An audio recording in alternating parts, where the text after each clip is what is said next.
Welcome to the Art Gallery of New South Wales. My name's Heather Whiteley-Robertson. I'm the Head of Learning and Participation here at the Gallery.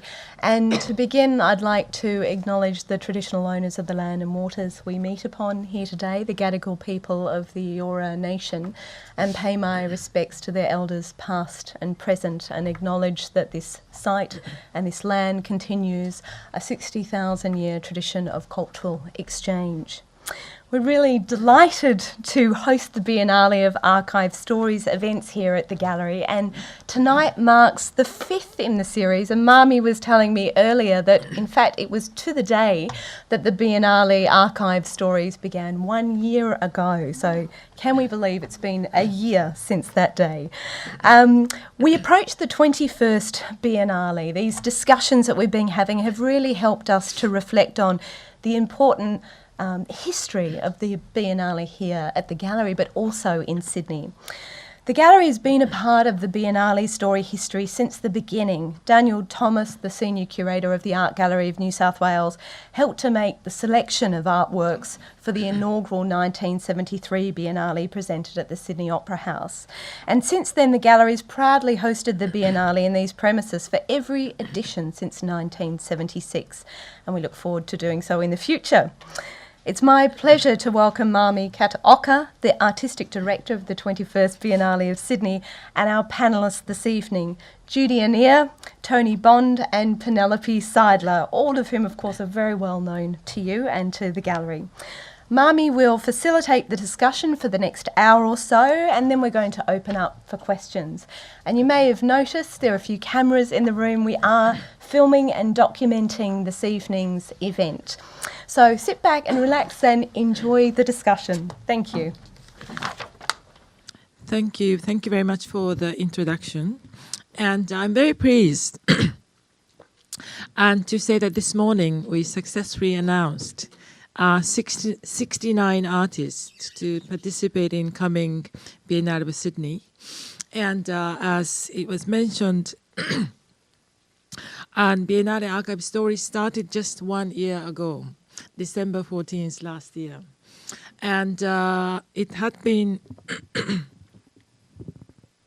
it has been instrumental for me to go through history of Biennale itself, to learn more about what sort of path that Biennale has gone through and the importance of the Biennale itself. But today, we are some distinguished speakers. I'm very happy to introduce Penelope Seidler, who is an architect and collector of contemporary art, who has visited every edition of the Biennale of Sydney since its inauguration exhibition in 1973. And she has been on a long-serving board of director. And we have Anthony Bond, Tony Bond, who is a freelance writer, curator, but also until recently Director Curatorial at the Art Gallery in New South Wales, and also was the artistic director for the Biennale for 92-93 version. And Judy Annear is a writer, curator, and an adjunct at the University of New South Wales, Sydney. But she was working with the Rene Block for 1990 Biennale of Sydney, but also I knew her through her commitment with Japanese contemporary art, Zone of Love, contemporary art from Japan. And so we will we will flip through some of the slides, and all of them are sort of commenting on the most sort of related images. But this is more casual, frank discussion. So whenever you remember something by looking at the images or some different story comes up, just please free to start joining the conversations. And actually, it's good for me to have any machine to flip through the slides. Great, fantastic.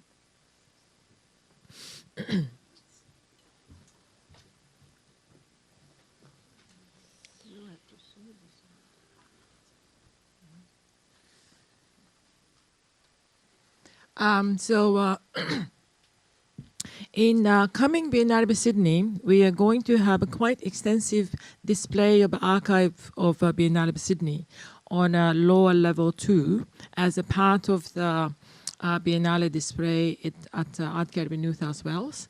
So yeah, this is all the posters or cover of the catalogues from last 20 edition.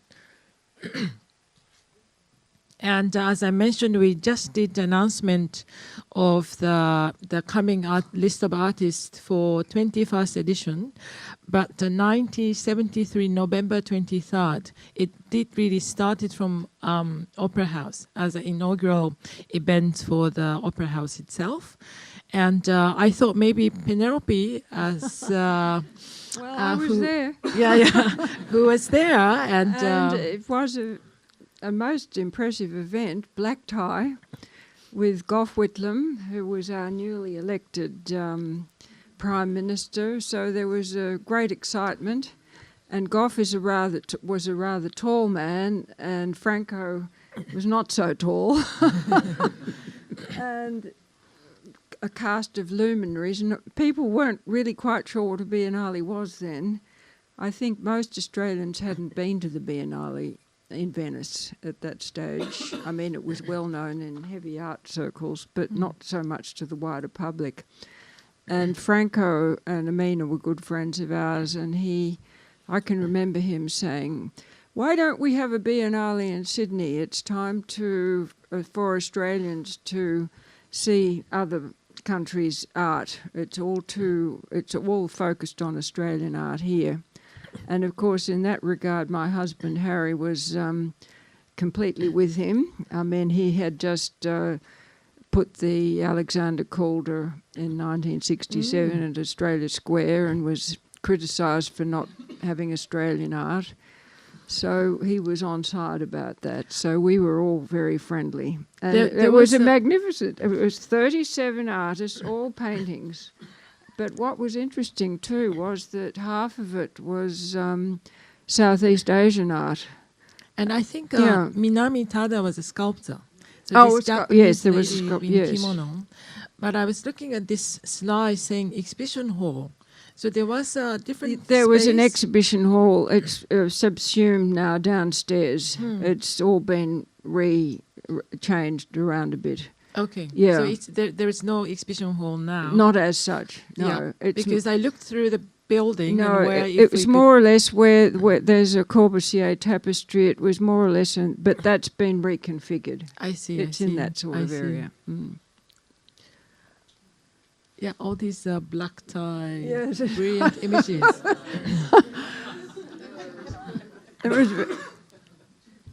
It's extraordinary, isn't it?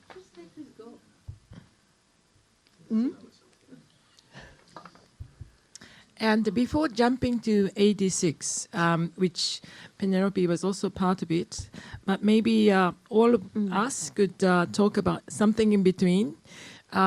Between 73 to 86, there was a very important versions, 76, 79, 82, 84. And so Tony saw 76 second edition. 76. I just arrived in Australia, and it was very strong Asian focus. Tom McCulloch, who'd been doing the Mildura Triennial from 73, actually put that together. And there were some amazing things, and things that stayed in the country, which I might say has happened with quite a few of the Biennales. So, for example, the very popular Fog piece down in Canberra, she was here and she did that piece in that Biennale. Pretty sure, it was that Biennale, yeah. And Boyce.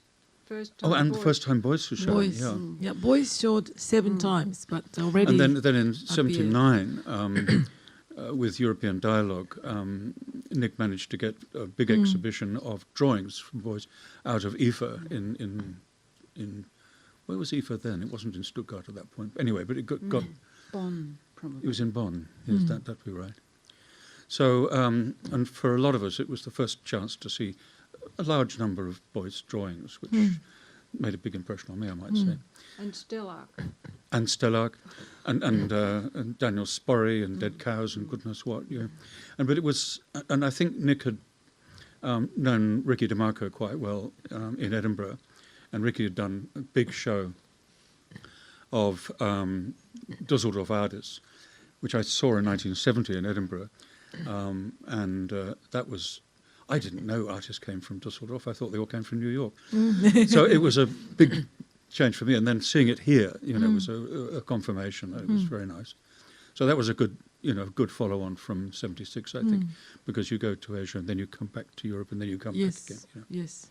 And Judy, your first Biennale was experience? 79. 79. And I was working in Melbourne at what was the only experimental art space in Melbourne at that point, the George Patton Gallery, and a lot of the visitors came to Melbourne. People like Marina Abramovich and Ollie, Ulrike Rosenbach, Jürgen Klauker, and Hamish Fulton. And the wonderful thing about them, because they all gave lectures at the George Patton Gallery, was that they were all most of the visitors were really quite young. And their work was experimental, it was performative. The Melbourne scene at that time was extremely lively in terms of performance and experimental music and so on. So, and the visitors were very generous. They weren't remote icons. They were people who were trying to work out for themselves what a contemporary practice might be.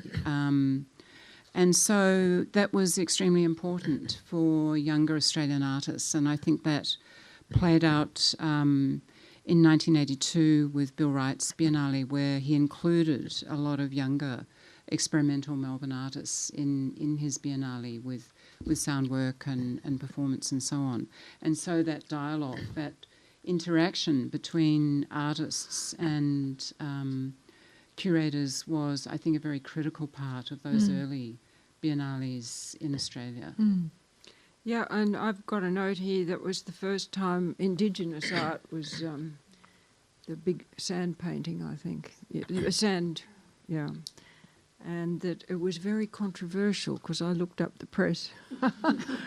So it seems to me, you know, I'm not a curator or anything, I'm only a bystander, but the nature of Biennales has changed a bit now from the very formal first one, which was very correct. After that, it very controversial, and what is art, you know, and very outrageous, and people would debate all these issues all the time. It was a fairly youthful crowd. Now it's sort of become quite acceptable and, well, I won't say conservative, but people can look at. There are no surprises, it seems, anymore. Anything happens, and there doesn't seem to be that controversial edge. I miss it. And the parties. Oh, the there parties. Were some wild parties. parties. Oh, why don't you relate what you were telling us a while ago about those parties? Well, I mean, just for example, in '92, I got a phone call about 2 in the morning, 3 in the morning, from the British Council to say, Helen Chadwick is swimming up and down in the harbour. What are we going to do? And I said, go down to the edge and shout, shark! And he came back and said, it worked. So, and then later that night, I got a phone call from Jan Verkreuz, Martin Kippenberger, Ashley Bickerton, who'd taken poor innocent Mark Quinn drinking somewhere, and they said, where are we? And I said, I don't know where you are. Get us back. And I sort of talked them down. I got some landmarks and talked them. But, you know, they were determined to have a bloody good time while they were here. Yeah. I think artists for the next Biennale is welcome to drink as much. But maybe, Penelope, you can talk about your involvement with 86 Biennale with Eric That's Orr. the only photo I could find, unfortunately. That's the Eric Orr. Oh, there's a picture of it there on the left. And we loved that, and so we bought it, and it's in our garden at Kalara. And the water trickles down the column and the fire goes up. It's called prime matter. And I can't tell you. Yes, it's still there. It's working. I have to light it up, you know. But I can't tell you what a difficulty it was installing it. And maintenance is a problem too. But it does look fantastic when it goes. Mm. Yeah, I like to go back to some of your collection later. But I think it's interesting to see some of the works remained from Biennale. Yes, well, you know, many of these very historic artists were quite happy to sell their work, weren't they, Tony? Yeah. I don't know why we didn't buy more of them. Yes. Well, sometimes they got sort of acquired anyway. By the museums. And in some occasions, like in '86, Nick Waterloo was looking for a Cornelis, which I happened to have on reserve from Anthony Doffey, that Edmund wouldn't let me buy, and I'd had it on reserve for 3 years, and he hadn't put the price up, which I thought was... And I said to Nick, well, if you will bring it out to Sydney, I'll guarantee you don't have to send it back again. I just about managed to pull that off with Edmund, but, you know, it took a bit longer. But so that worked. But then it was kind of lent in a way. And so was the Kiefer, and so was a couple of other pieces. It's very interesting that we're trying to do same effort now. Try not to return the works, to remain the works in Australia. But Judy, maybe you can talk about your experience with Rene Block at the 8th Biennale of Sydney. It was a great privilege to work with René Block, and it was a great team that he put together. Although I was trying to remember how much time we had. I think maybe we only had about 6 months. Wow. Scary. It was scary. It was really scary. And there were 140 artists, and I think only David Elliott's was marginally bigger. But it was very scary. Bill Wright was the Deputy Director of the Art Gallery of New South Wales at that point, so he was my liaison. I actually was only responsible for the Art Gallery of New South Wales. Gita Weiss put together the same number of artists at the Bond store, which was the... this is young René Block. Yeah, René was a tall... is, and I hear he might be coming next year, but a tall man and a great host. He formed a really brilliant team in the sense that we really did have a great time together, and we needed to because we had so little time and it was such a big Biennale and there was no money.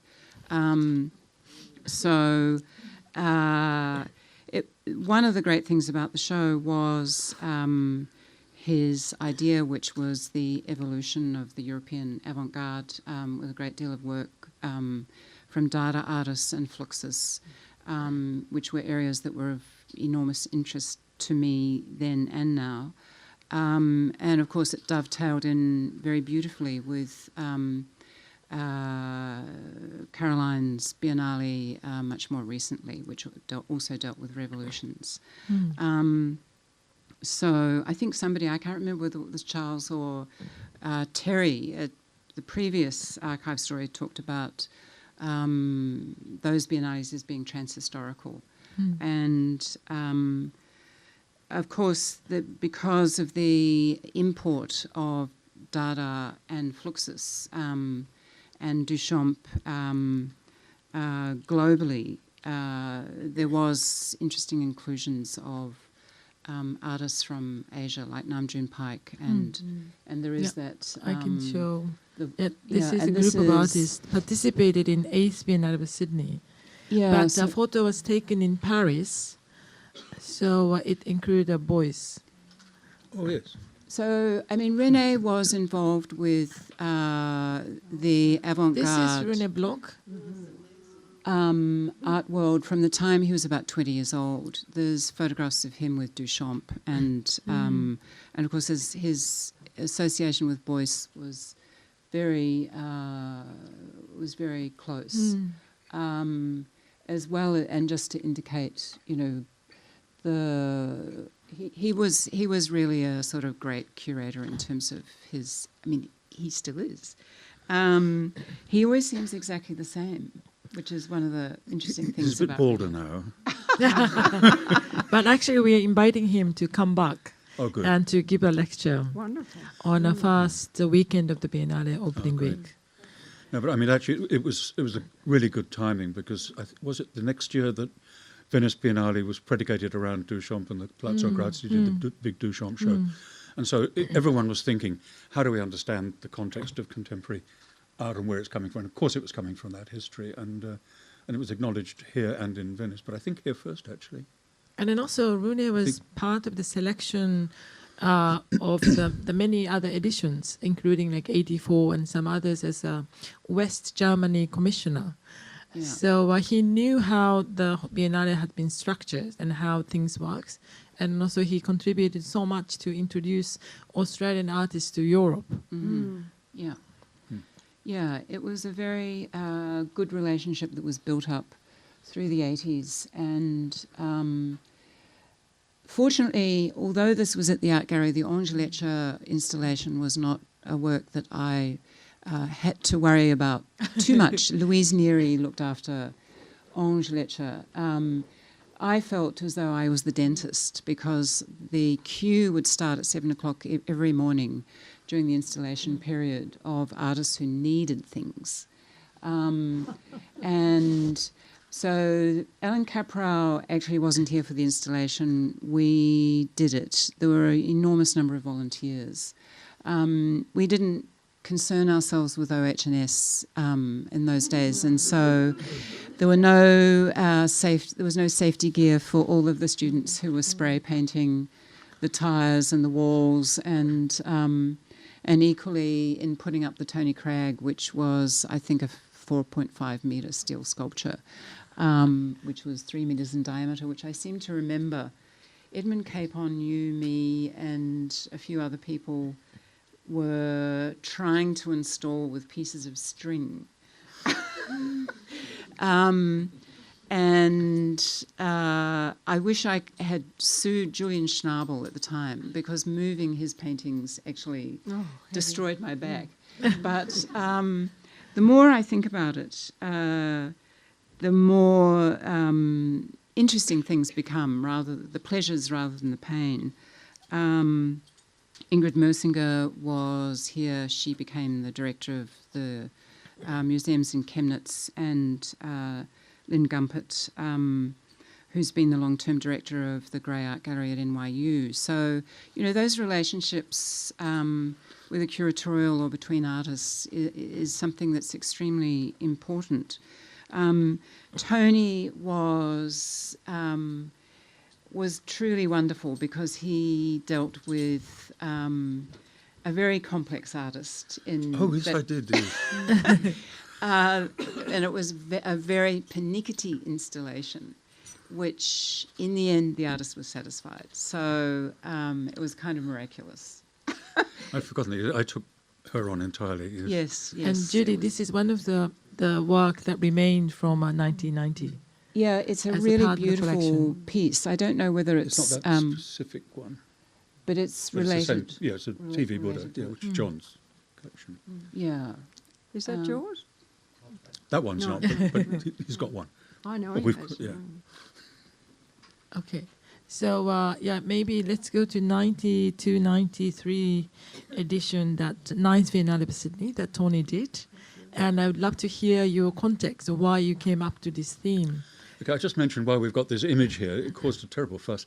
I got an intern going and looking for a picture of a boundary rider, and that was all they could come back with. And I decided to ironize it by doing it in Yves Klein colours. And the only person who noticed that was Ian Byrne, who came to my defence when it was being taken. Apparently, the whip was like a penis, and this was the boundary rider who was corralling people, into the sort of enfencements that were going on. Anyway, forget about that. But it was somewhat ironic. But next one. What happened was that in 1990, I guess it was, there was a conference that Mary Jane Jacobs organised in Venice to discuss the implications of magician de la terre and where to from here. You know, if you're going to deal with tribal art and Western avant-garde in the same breath, you know, could you sustain that? How could you possibly contextualize it? And what were the problems? And so she set up a number of groups. I think there was maybe 8 groups, and usually about 6 to 8 people in each group. And they were a mixed group deliberately. So in my group, I had Thomas Messer, who's director of the Guggenheim, and Mark Francis, and somebody from Côte d'Ivoire, somebody from Slovenia, and I was the token Australian. And so we were all locked up for 3 days in these groups, and we were given a list of questions to debate.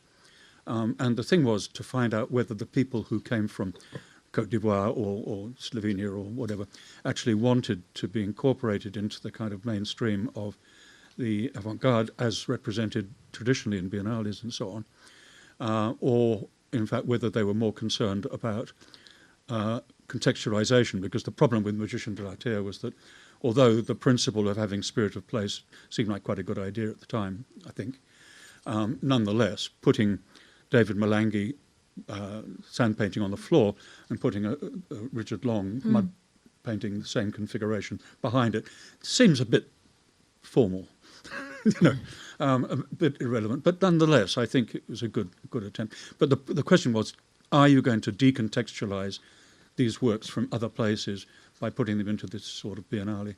And our group, it was interesting. We all reported back to a plenary session at the end where we tried to pull together a sort of coherent policy or something. Bit difficult. I mean, Thomas Messer from our group said, I spent my entire life working with the European avant-garde. And he said, I can't start again now. I said, fine, okay. Which is fair enough, you know. And then the guy from Côte d'Ivoire said, well, we'd better get used to it. And, you know, but we want the work to be treated with respect and provided with a context that is relevant to itself. You know, and that was the really tricky thing. So I thought, okay, I was just about to start working on my Biennale, and I thought, how can I possibly address these issues? And I thought of a number of propositions. Border theory was everywhere at the time, and it's no good going with theory as a kind of thematic unless it's in artist studios. And it was, like when 5 years later when I did body, everyone was doing bodies. Anyway, but it started actually in this Biennale. But so I started off working with Border Art Workshop, which we'll come back to briefly, and we did work along the boundary. And I thought, okay, how can I get a sort of very contemporary Western artists and artists from other parts of the world looking as if they belong to the same exhibition with similar strategies. And I thought, well, maybe something like bricolage, this and that from here and there, might be a way of doing it. And so this is Ashley Bickerton, who was a sort of bit of a star of the East Village at the time. And this is Posh Vasdi from Bangkok, doing a work about the environment and polluted soil and so on. But there was... I won't go into what they all mean or anything. It's just that the strategies seem to me to be commensurate in a way. And I kept going with that. What's the next one? Oh, this was Svetlana Kopystyansky, who was just left Russia and was now living in Berlin. And it's sort of like the library and the gymnasium, healthy minds and bodies of the communist era. But all the books, of course, are pages open out, apparently very open, but in fact you have no idea what they are. So it's also closed, which I think is, you know, that's what it was about. Anyway, but using the same sort of strategies. Dominique Blin, you know, marching feet, military shoes, and a flag fluttering and the sound of martial music. So we go on, but it's using that kind of strategy, found objects and so on. So it follows on, I guess, from René's the 2 years before. Would you like to talk about your shift to the idea of the bodies? Yes, okay. Well, this is Miroslav Balka, and his work was very much about the scale of the human body. This had sulfur and salt and heat emanating from it. But let's move on because, and Lemur, obviously, Orlan, we all know about Orlan. It's the first time I showed. But this is probably the key one for me, because this work, which we installed down at the Bond store by Doris Salcedo,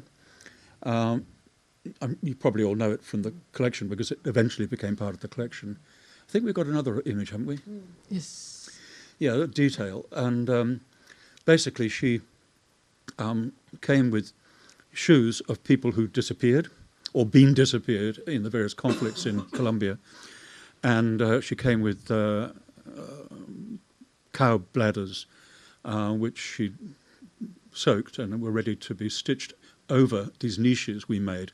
But when we made the niches, we just cut rectangular niches to her specifications, but she worked over and over and over, plastering, sanding, plastering, till they began to look like 100-year-old niches, And then she drilled very carefully through the plaster and started suturing that flesh into the plaster, having put the shoes in the niche.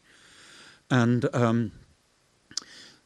the thing is that she'd come back and back and back to that, bringing the plaster up, sanding it back, bringing the paint up, never getting it onto the sutures, but, slowly it built up a kind of scarification. So it felt like an operational scar, In fact, it was interesting. I'll say, because I just remembered the other day that I've stopped telling people this story, and I shouldn't. During that Biennale, I found a woman from Queensland kind of sobbing in front of it. And I said, have you read about the work? And she said, no, I haven't. She said, I've just unexpectedly recovered from a cancer operation, and this reminds me of my own mortality. And I thought, that'll do, actually, this is a specific story about Colombia, but it's also about embodied memory and mortality. So I think, it moved people. And if people actually stop and look at it carefully when it's uncovered occasionally, we built a false wall in front of it down on level 2 because it's too difficult to move again. So this is somewhere still in this building? Yeah. Yeah, I gave her the shoes back, but I wanted to keep the work, but I couldn't because it was just built into a very temporary plaster wall.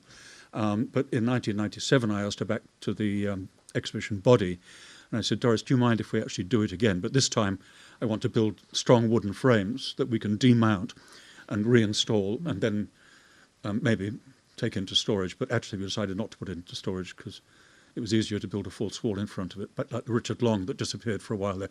Great to see it out again, John, I think. Anyway.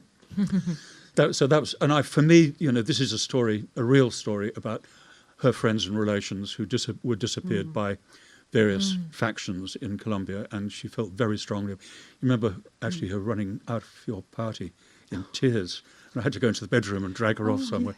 Because she'd been asked to shake the hands of the Colombian consul or something, and she said, those people killed my family. It was like, it's very real for her. It was very immediate. Yeah, well, of course. Anyway, sorry, but you asked me to do it. This was a small show of artists working with photography, all German. There was Polka, Richter, Beuys, and Kiefer. And so that was in the project gallery. But, with a very strong bodily connotation, as is Doris's, as was Annette Lemur's, and so on. So actually it was Terry Smith who said, this Biennale is far too big and too complicated. You realise that what you should have done is to concentrate on the body because it's in there. I said, thanks, Terry, and 5 years later I did just that. Thank you, Terry. Okay.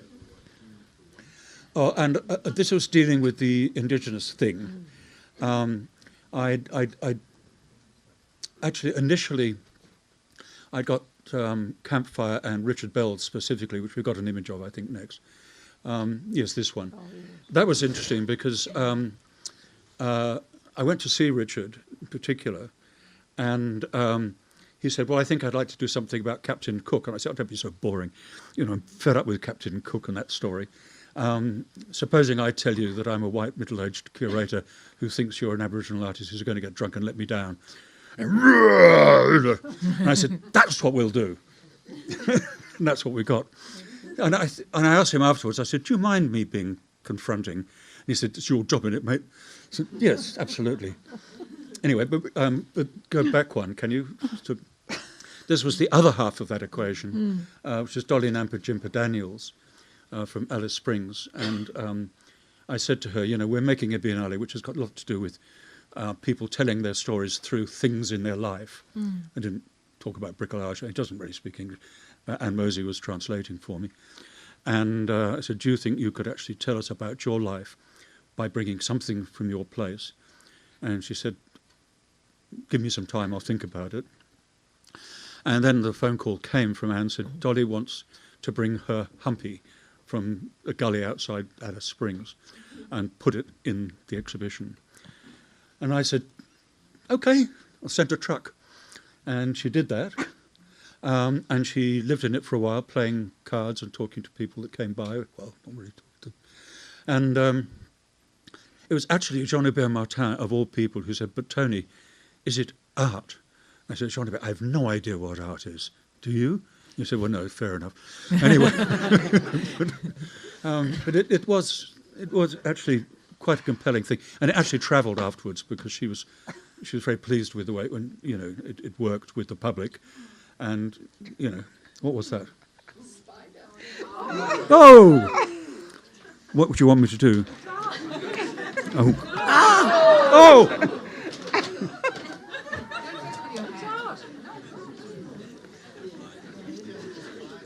Yeah, well, I don't like it either. Oh. Great. They got very Real prickly life spines in their drama. back. They don't bite, but they've got very prickly spines in the back. Yeah, they're tough. That's a nice Anyway. surprise guest. So, Real live drama. Oh. But Yeah, Tony, anyway. Tony, Maybe they did that to excite the audience. yeah. But Tony, can you tell us about the venues, like Bond stores, Miller's Point? yeah, it was interesting because, well, Rene had used the Bond store in 1990, and it didn't look like I was going to get it. And I was looking at, I looked at Kirkbride actually as a possible venue. Was it an art space, Bond store? The Bond store, it's down by Walsh Bay. But it was Harrington just a Street. totally rough, derelict, Very raw. empty, On the other side, empty wasn't it? warehouse, which I don't. Does it still exist? I think it's still there, but but Bangara it's- was there, I think, and other people in there. Oh, But actually, let's quickly move on because we can't spend the whole night talking about that and another. Gosh, where did that come from? Yeah.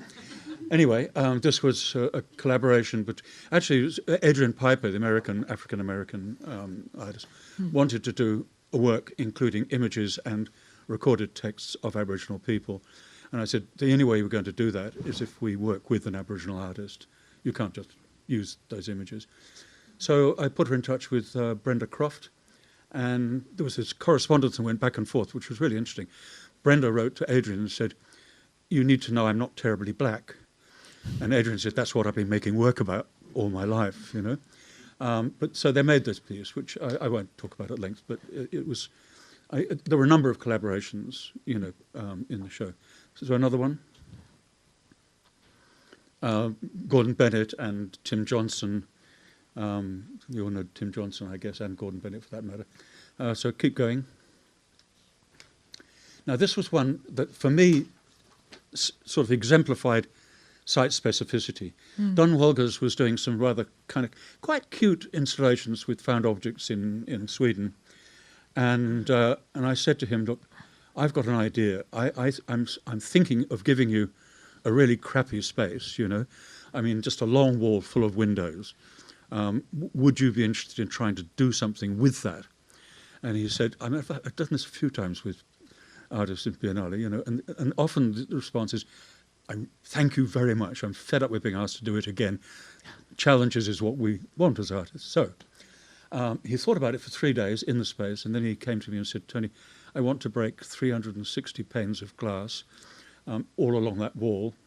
And I said, well, I'll ask the Swedish consul if they want to replace the glass. And they said, oh, all right then. And so he did that. And it was actually very beautiful because, you know, suddenly he said, you know, I thought, you know, this was going to be outside the white cube. But effectively it is a white cube. and I'm breaking the boundary of the white cube. And so you could see through which you couldn't see through the frosted glass, but you could see through the holes, you could see the harbour bridge and the trees, and the light streamed through onto the floor, made this fantastic pattern on the ground. So I was very pleased with that work. Actually, it don't look much, but I think it was site specificity at its best, really. Around what time do you think this idea of site-specific installation or artists coming and do something on site? When did it start? Because I think 73, that was already still the time that the artists were shipping the paintings or shipping the works and then show it in here. When do you think was sort of loose shift of artists coming in and... Difficult to say, I suppose. I mean, for me it was essential, given, the idea of bricolage and working with histories and stories and working with spaces. But I'm sure... I mean, Rene, of course, used it to a degree, site specificity. And well, I mean, certainly it happened in 79 and 82. But did it happen, I guess, with Fujiko Nakaya? The fog. Yeah. Yeah, that was the second Biennale. Yeah, probably already domain. how attitude become formed, changed sort of the attitude already in late 60s. But one of the questions that every time we had a Biennale committee meeting or whatever, there would always be the question, well, what are we going to do that's different? And my response always, well, you can't really do anything that's different because everybody's trying to do something that's different. But what you can do is to be specific about the place you're doing it in. I mean, literally, physically make it specific to the place. And so I think in that sense, site specificity comes into its own. So... I mean, when Mario Mertz came to Melbourne after being in Sydney for the Biennale, he did an installation at the National Gallery of Victoria, and he looked at the space, which was totally brutalist, and he just asked them to get a lot of newspaper, a lot. And he used the newspaper and glass and wire and made this incredibly beautiful installation in the space of a few days, which was a really wonderful piece. So I guess it depended, really.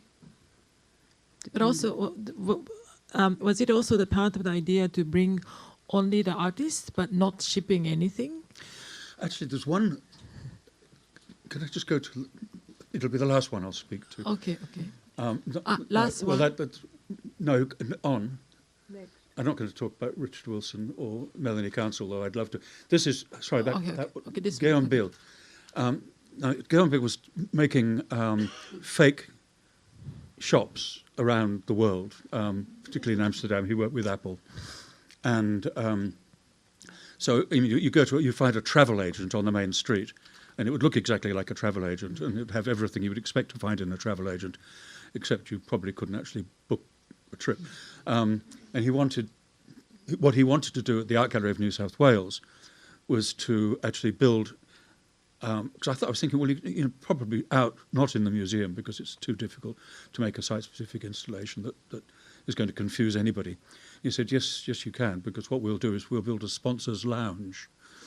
And at that time, Terry will remember, there were quite a lot of conversations about the profile sponsors were being given in museum exhibitions, and that was attracting poor attention. And I thought, actually, this is perfect.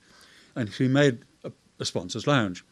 And, it was very difficult, because, I remember the attendants coming to see me and saying, Elwyn Lynn is sitting on the sofa, and we've explained to him that this is a sculpture. And he said, no, it's not, it's a sofa. I said,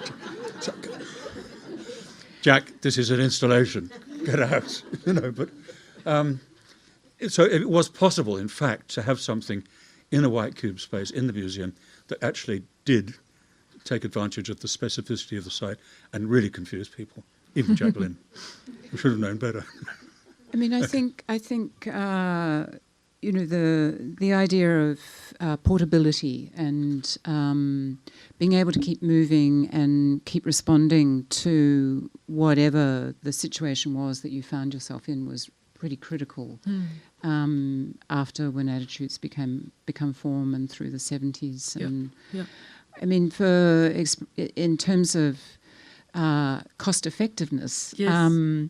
being portable and transient was a pretty good way to be in certain respects. But I think eventually people ran out of steam because it was also very hard, physically speaking and mentally speaking too. I understand a lot of artists stayed longer in Sydney and then produced new work on site. And then also, I know quite a few people who stayed longer afterwards and traveled to different many places. of the artists that came in the early days, of course, they'd never been to Australia before, and they made use of the trip to travel extensively in Australia. And Marina Abramovic acknowledges that it had a profound impact on her career. And I think that was typical of many artists. I mean, it was very exciting to go to Australia in those days. Well, it still is, isn't it? I mean, and there's a couple of artists in the room tonight in your Biennale who I know are pretty excited about it. So it did leave a profound, and it was very good for Australian artists to mingle with them, and that they formed good relationships. It was reciprocity because often they were then invited over. Exactly. And they had somebody to go and see in Europe, and that was really important, or Europe or wherever, you know. And Japan was playing quite a big role then. We had Continuum and so on happening, exchanges that went on for a few years. And that all came out of the Biennales, I think. Yeah. And you know, and works staying behind, you know. There's an awful lot, actually, if you really look through it. Not necessarily directly bought out of the Biennale, but where, you know, subsequently the work has been bought by an institution or a private person. And most of these big name artists that have been mentioned today were not big names then. They weren't known. I mean, Richter wouldn't have been known except to a few insiders, you know, and Mario you know, Mertz, I mean, all these big names.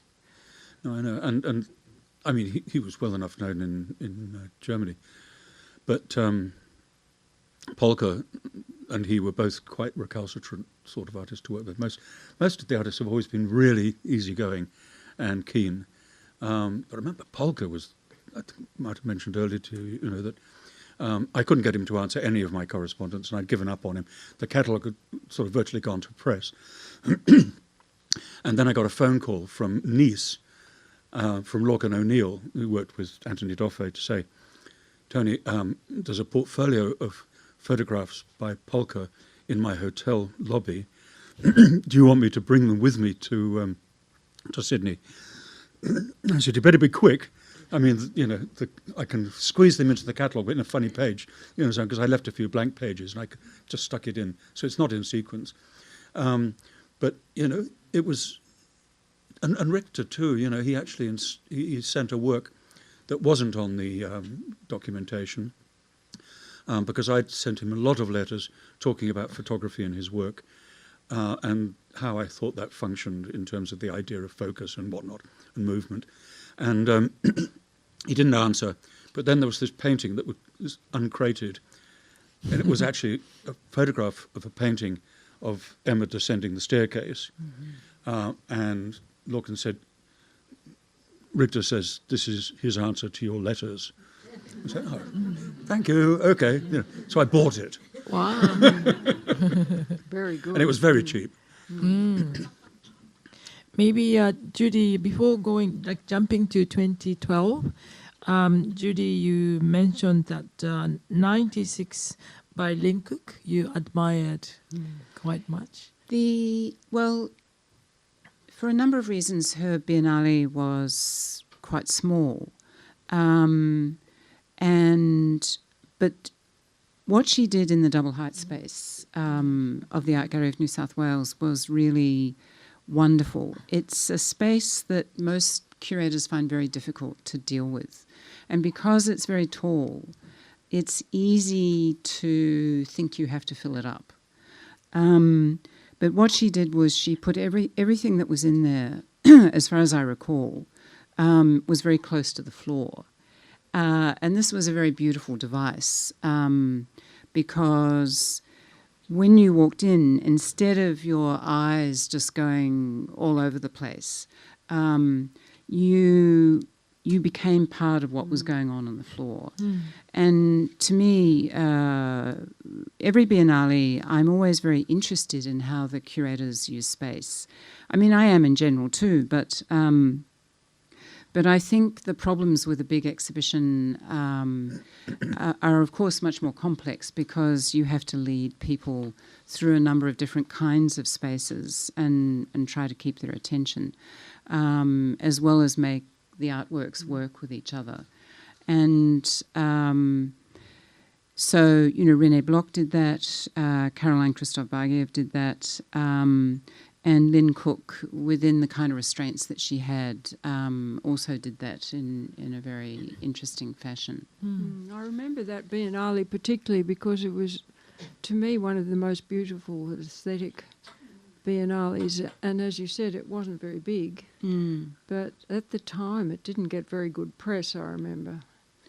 No, it was on at the same time as the Bill Henson Venice works, and it was a very, I think it was quite sophisticated, I think. Yeah, her Biennale was sophisticated, and it was beautiful, and it certainly deserved more attention than it got at the time. But although it was quite historical, the particular works were very beautiful. And what's the name? The Italian who did the moving. Oh, never mind. But anyway, I mean, there were pieces that were absolutely fabulous that were done in 1969 or whatever. But you could see why they were there in a contemporary show. They were speaking to Len Lai or whatever. In the next room. So I think, Dan, wasn't Dan there? No. I actually can't remember. With the video. This is a good part of Archive Stories. But it was, it was history for a purpose that actually built to the contemporary in an important way. And I think that's not a bad thing to do occasionally. Not all the time, but I think sometimes people will say, well, that's not very new, is it? No, but you haven't seen it before, have you? I bet. Anyway. Or you haven't seen it in this context. Exactly. No, maybe. But also another Biennale that Judy admires is the 2008. They started to use the Cockatoo Island. Yes, What did it that was change? a big thing. Yeah. What did it change for the Biennale? There was the possibility of a journey to somewhere else. And I mean, to be brutally honest, I'm still waiting for the Biennale, which takes you to Cockatoo Island very much as you might be on the voyage to Cythera, like a Watteau painting. So I have this kind of romantic idea. I think you'd be waiting a long time for that. I know. It's so, of course, although I did manage half a Biennale, I have not yet curated a Biennale. So I still think of what it would be like to curate a Biennale and how you would use the different spaces. Cockatoo Island, it seems to me, is still not being used in the way in which I think it could be. But of course, Cockatoo Island is not solely available to the Biennale. It changes every year. Yeah, it's a very complicated venue, and but I approached the first time it was used with great interest because not only had I never been to the island, but I wanted to explore the different spaces and see how the artists worked with those different spaces. Because it's like it's like a sort of magical environment.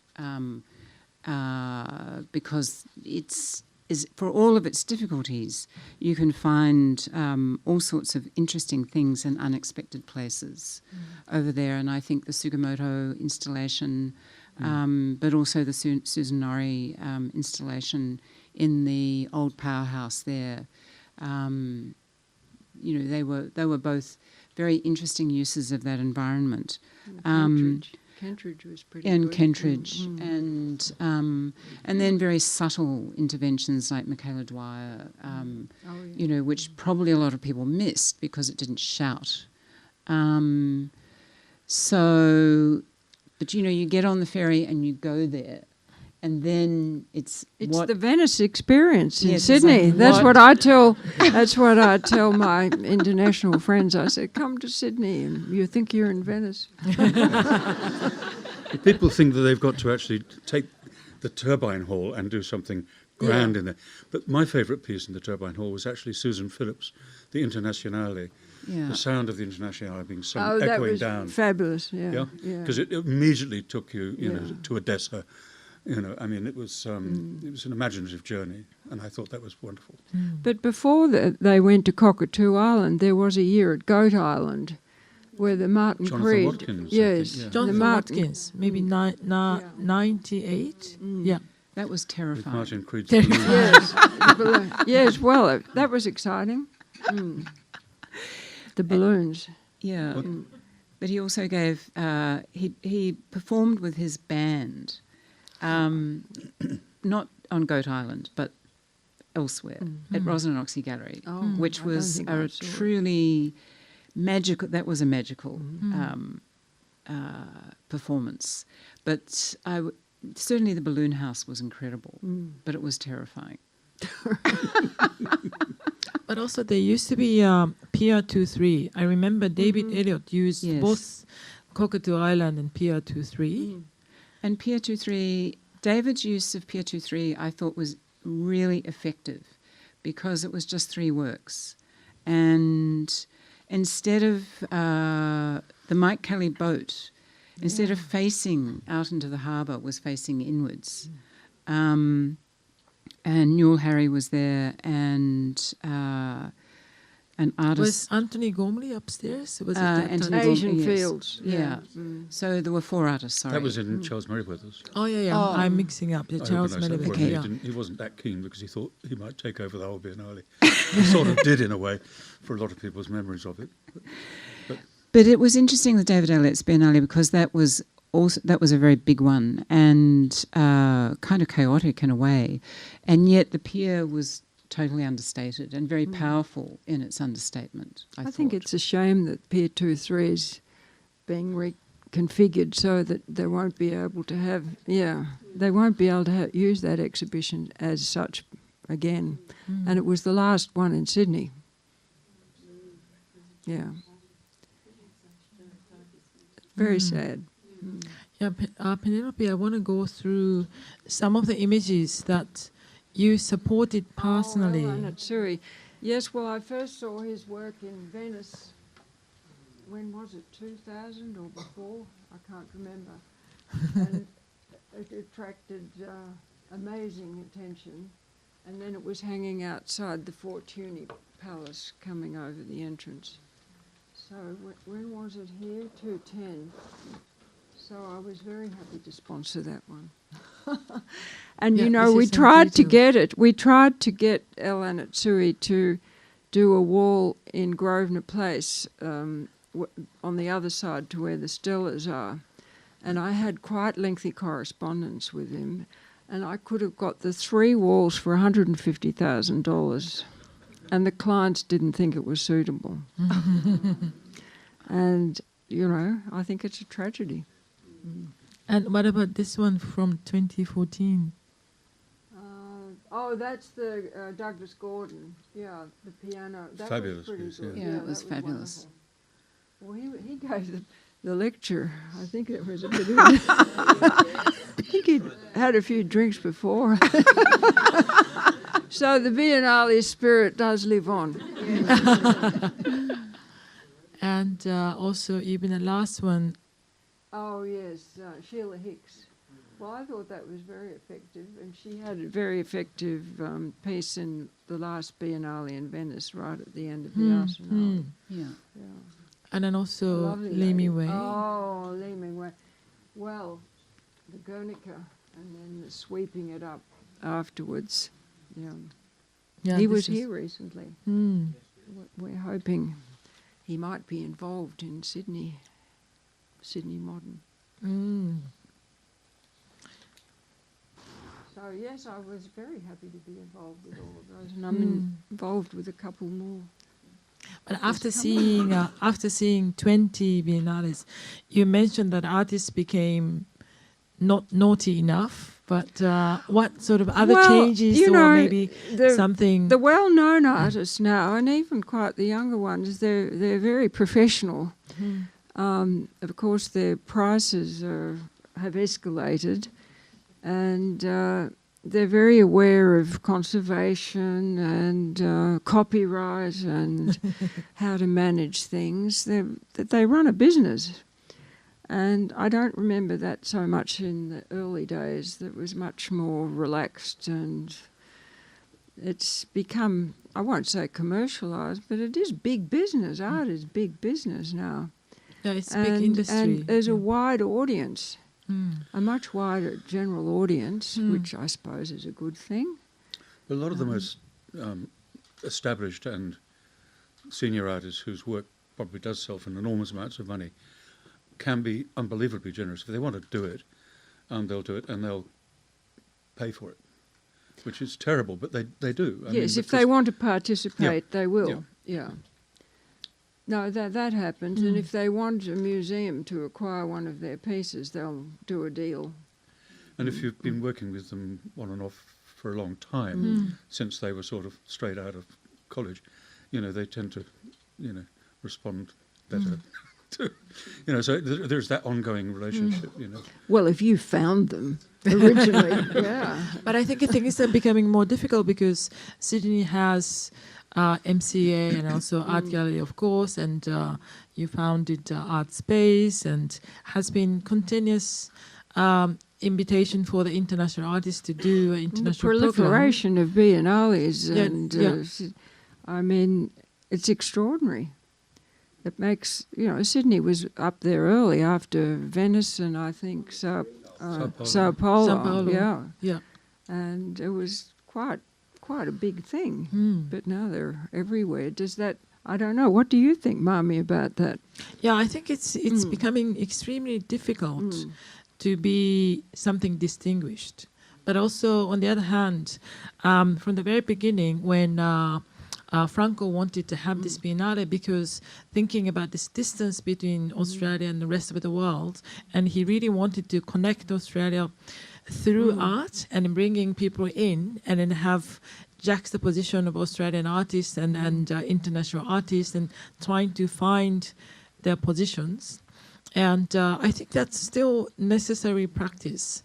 But bigger question is, because other museums are doing, and then also a lot of other biennales are happening around this region, so it's not special to be invited to Sydney anymore. No. And because there are so many other biennales that they can participate. So how to convince them, or how to sort of find a meaning of having them here for the artists. And one of the meaning, I still think, is inviting them and giving them opportunity to create something new and inspired by different environment, and particularly like a desert environment and vast landscape, and it's something really important that Australia has. So I think it's still important to find this specificity for the site. Yeah, I found when I did Liverpool Biennale, actually, I said, I'll do it if I can bring all the artists out 6 months before the show. We'll look at the spaces and they'll go away and they'll work on something for that space. And they said, well, all right then. And so we did just that. And it was great because they all met each other, of course, And that was a good party too in Liverpool, actually. What do you think, Judy? Looking like you have also seen a lot of biennales in the region. I think it's changed so dramatically. So how do you create an environment where people are, they're not exotica, but they're sort of, but they're able to learn from as well as contribute to what, for example, might be happening in Sydney and in Australia. And it's it's kind of a quandary, because I agree with you. There are now so many biennales and triennales all over the world. It's, why does one come to Sydney? It can't just be because the Biennale of Sydney has been going for a long time. So there has to be something else. So I was thinking that actually. But it's easy now to see the images because of the digitisation. I mean, it was a rare thing. You had to look at a catalogue of art shows or wherever it was. Now you just press a button, read their biography. I mean, it's available. It's not like seeing the rare things, but it's pretty good. But you get a sense of it. I think the sort of, even now in the 21st century, I think the kind of relationship between people, between artists and curators, between the artwork and space, regardless of what form that space is, regardless of what platform it is. I mean, I'm very interested in digital platforms, but I think that nothing actually does replace the relationship between artists, between curators and artists, and the space that is activated by the artist and the artwork. And the crying shame is that nobody will ever let you do the catalogue of the show you've actually curated. Yes, exactly. We've got to have the catalogue on sale for the first day, I know. Well, so the images of the... something else, they're not the show. You can't find any Biennale. It's often discussed. In Japan, it's more common, I think, for exhibition catalogues to come out later. Yes. Mm-hmm. At my museum, I often make a catalogue afterwards by shooting installation images, because that's the only thing that installation shot is so important. And then also now, after making new works and for the artist, it's important to have these new images. And so we miss fast 1 month of the sales, but then we still have to make it as a record of the Biennale. I think one of the function with the catalogue now is a good report or record of the documentation.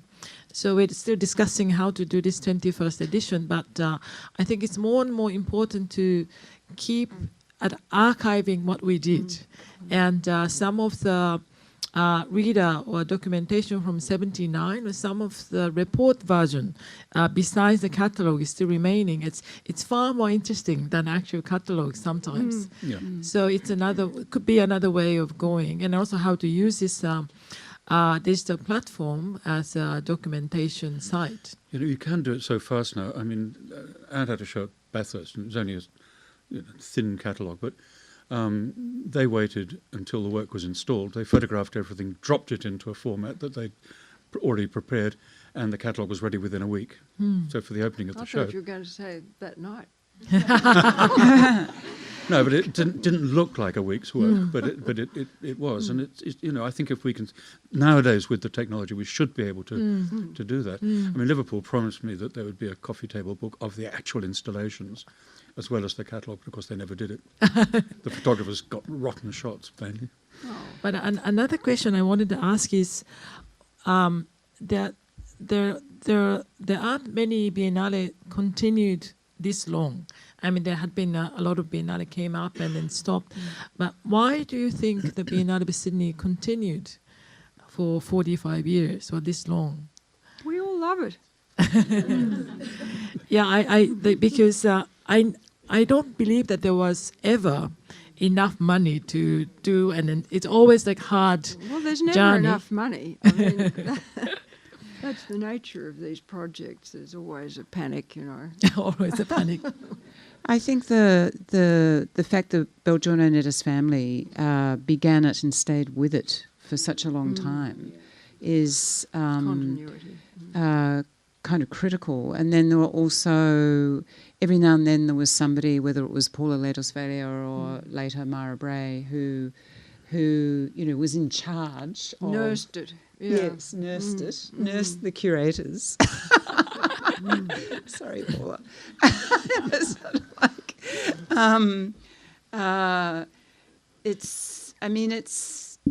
but at the same time, I'm conscious of the fact that there are many aspects of the Biennale which have, it's been its own creature.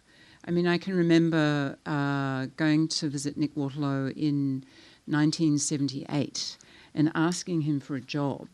And I remember he had a desk in a room, it must have been in Transfield House in North Sydney, and there was nothing else in that room except him and this desk. And a telephone. And I didn't get the job, but kind of that was it. No, well, communication was, as Paula said, the previous one, it was amazing, or not amazing. But how do you envision, if we have to think another 20 version, another 40 years to continue this Biennale? I think it's worth believing that it's possible. For example, because in the late 70s, Australian artists felt they wanted to be part of the Biennale very strongly.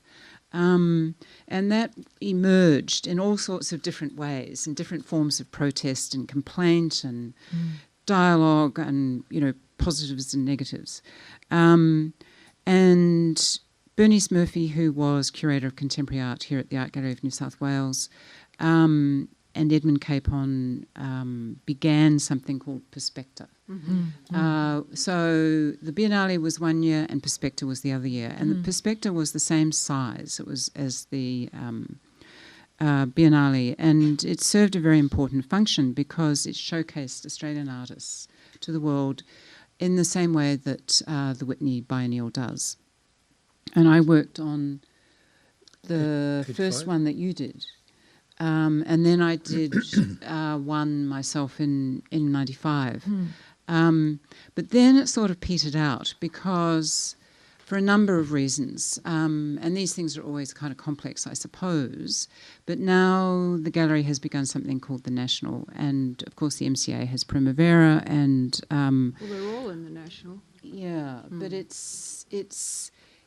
to me, it would have been a good idea to continue Perspecta.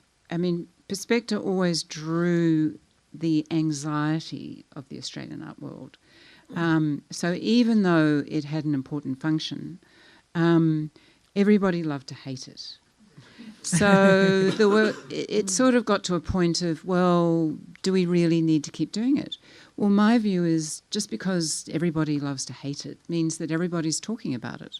So... the problem really, though, was at a certain point when you've got the Archibald Wynne and Sulman each year, you've got the Biennale every other year, you're really only left with 3 exhibition spots in the gallery, which generates the revenue which the government doesn't provide for the gallery. So, it becomes a real stretch. And I remember I did a trade-off, actually, because everyone said, well, you can't keep doing that. I said, well, then I need to have a program on level 2 where every 6 weeks or something we will have commission a new work from an Australian artist, which ran for quite a few years. Yeah. I mean, it's not a replacement of a big statement of a sort of zeitgeist of Australian art at the time, but at least it was a presence that was continuous throughout the year. And it didn't actually destroy the gallery's budget. No. And I used to do the drinks, I seem to remember.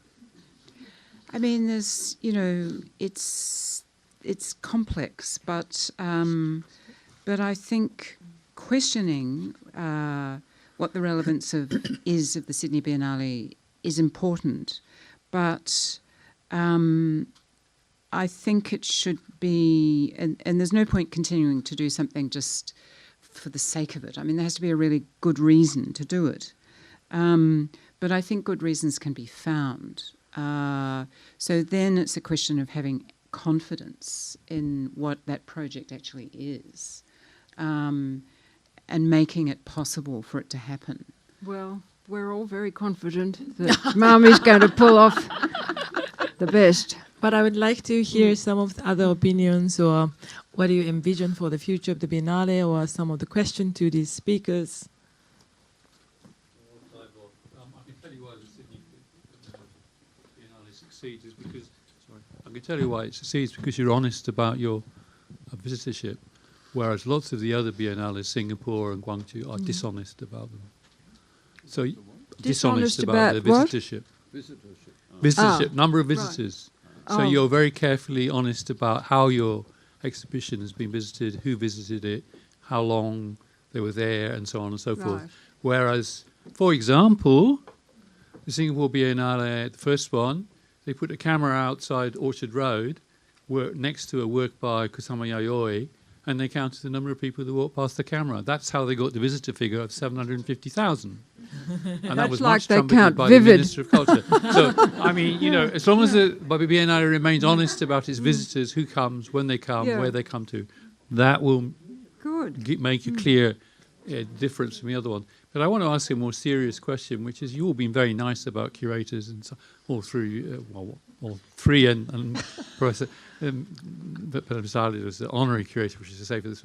But in fact, as a visitor to the Biennale since '91, I think, I've always been struck by this increasing nature of international curators to either moralize, sometimes in moral positions which I agree with, but never mind, they still moralize, about the role of art in the world, the relation of art to political situations.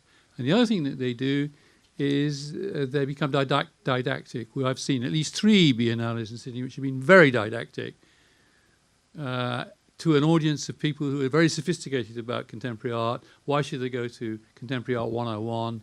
You know, barely on the level of a university course. This tendency to moralize on one hand, to be didactic on the other, is found in other Biennales throughout the world. And I'm wondering if this is some kind of easy answer to positioning a Biennale locally. And I wonder what your views on this are. And of course, we know the curators who do this circulate in a very predictable route.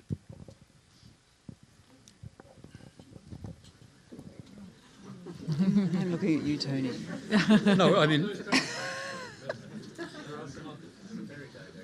we've had this conversation quite a lot, John. But no, and I think you know, there's nothing worse really than having endless sort of worthy statements plastered on the wall, and half the time you think, well, we could take this label off this work and put it on that work, and it would just be just as good. And that's really annoying. I think either you don't have any labels at all, or you make them very specific about increasing the enjoyment, perhaps, of how you might be looking at the work. But to make it about something, you know, that's very specifically political, but not in itself going to be urgent to the person looking, that's going to just be boring. I mean, one of the things that was particularly boring, I thought, initially, was when the Berlin Biennale decided to make it only about Berlin and artists that had worked in Berlin, and make it about being in Berlin. And I remember the most exciting visual work was actually by Stephen Willets, and that's saying something. Because, well, I love Stephen, but, you know, he's not actually a great aesthete. But it was. I mean, it was the only kind of work there that really sort of... And everything else was terribly worthy. But actually, you can get awfully bored with worthy. Well, it's a visual medium. I think the first thing that anything to do with Art Biennale has got to be visual. And a more sort of physical experience, that you go to a particular space and you have to bring your body into completely different place. Yes, please, Jean. I need this. Hi. I just one comment to make in relation to what you said, John, and then I want to make a suggestion. nowadays with the technology, you know, the wall texts are not that important as more and more people are familiar with this. I'm not one of them, but there are plenty of people, and you can go into all sorts of things standing in front of a work. So it doesn't have to be a specific thing about the work, or it can be contextualizing the place and space of Australia or anything, because you can delve into the work from 100 perspectives just by using a small device. So I think that problem from my perspective will go if it ever existed. But what I wanted to say was that nobody has looked beyond what the status quo is this evening, which surprises me. We could think of a Biennale going into the future that just looked at the global south or did focus on the global south. I know people have suggested it in the past. It's not my brilliant idea at the moment.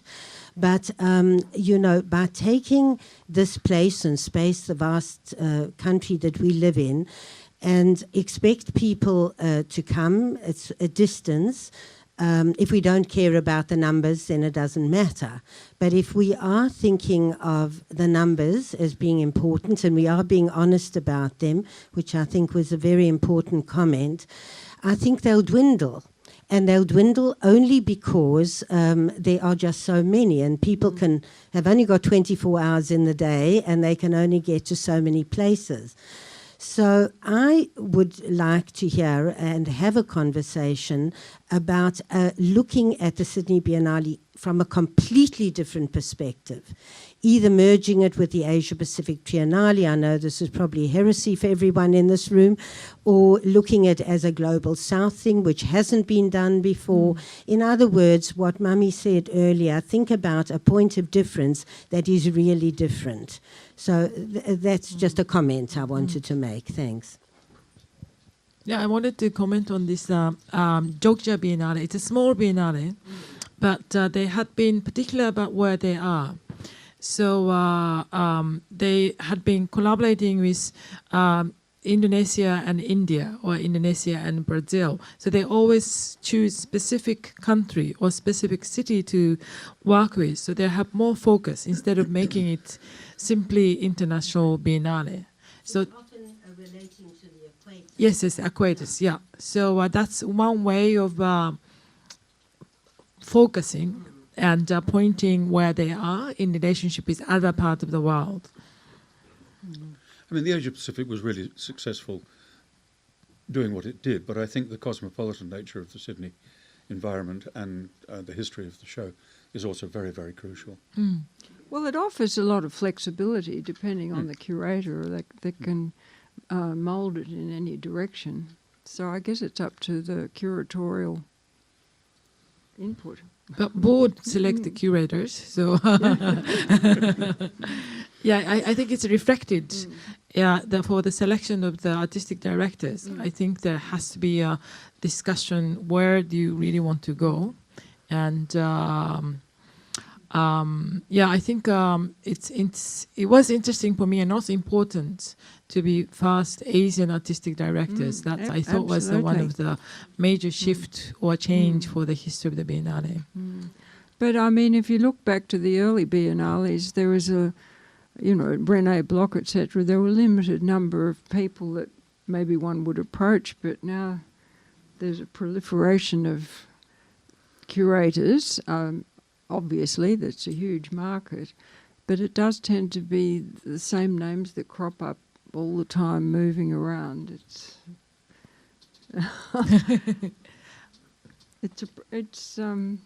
hard to identify how one can be original. Yes, in a way. Maybe it doesn't have to be original, but I think, as Jean mentioned, where we are and where you are now, and you can only start from where you are. So yeah, in coming edition, I had been thinking by looking in depths of the history of the city itself or country, and also inviting artists who could engage with the history of the city or some particular building like Opera House, and that start telling different stories, not only about Sydney but also about other parts of the world.